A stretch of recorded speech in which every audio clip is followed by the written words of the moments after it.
সেনা ছাউনির আশেপাশে সন্দেহজনকভাবে ঘোরাঘুরি করছিল এক ব্যক্তি। তাকে দেখে সন্দেহ হয় পুলিশের। জিজ্ঞাসাবাদে তার কথায় চমকে ওঠেন তদন্তকারীরা। ওই ব্যক্তি আদপে এক বাংলাদেশি নাগরিক। শুধু তাই নয়, জেরায় ওই ব্যক্তি দাবি করেছে সে বাংলাদেশের গোয়েন্দা সংস্থার প্রাক্তন কর্মী। পরে পুলিশ গ্রেপ্তার করে।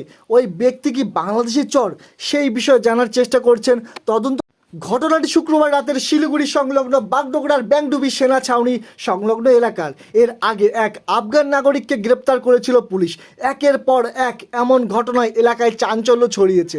জানা গিয়েছে শুক্রবার রাতে ওই ব্যক্তিকে পাকড়াও করা হয়। ধৃত ব্যক্তির নাম আশরাফুল আলম। সে বাংলাদেশের রংপুরের বাদরগঞ্জ থানার বাসিন্দা। ওই বাংলাদেশি নাগরিককে সেনাবাহিনী আটক করে বাগডোগরা থানা পুলিশের হাতে তুলে দেয়। ধৃত ব্যক্তি নিজেকে বাংলাদেশের গোয়েন্দা সংস্থার প্রাক্তন কর্মী বলে দাবি করেছে। স্থানীয় বাসিন্দাদের সূত্রে জানা গিয়েছে শুক্রবার দুপুরে ওই বাংলাদেশি ব্যক্তিকে ব্যাংডুবি সেনা ছাউনির ফিল্ড অ্যামিউনিশন ডিপোর আশেপাশে ঘোরাঘুরি করতে দেখা যায়। অবিন্যস্ত চুল, দাড়ি, পরনের ময়লা কাপড় দেখে স্থানীয়দের মানসিক ভারসাম্যহীন বলেই সন্দেহ হয়। পাশের গ্রাম এম তরাইয়ে গিয়ে খাবার চাইতে গেলে বিপত্তি ঘটে।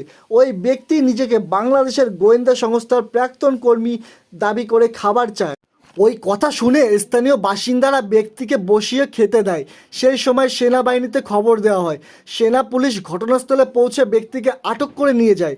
বাগডোগরা থানায় অভিযোগ দায়ের করে পুলিশের হাতে তুলে দেয়। শিলিগুড়ির ডেপুটি পুলিশ কমিশনার বিশ্বচাঁদ ঠাকুর বলেন, ধৃতকে গ্রেপ্তার করা হয়েছে, সব দিক খতিয়ে দেখা হচ্ছে। ধৃত ব্যক্তিকে পুলিশ কেন্দ্রীয় ও সেনা গোয়েন্দাদের তরফ থেকে দফায় দফায় জেরা করছে। জানা গিয়েছে জেরায় অসংলগ্ন কথা বলছে ওই ব্যক্তি। কখনো জানাচ্ছে বাংলাদেশ থেকে সীমান্ত টপকে 4-5 মাস আগে ভারতে ঢুকেছে।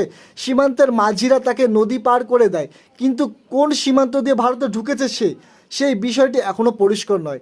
এতদিন ওই ব্যক্তি কোথায় ছিল তাও জানতে পারেনি সে। পায়ে হেঁটে ব্যাংডুবিতে পৌঁছেছে বলে জানায় আশরাফুল।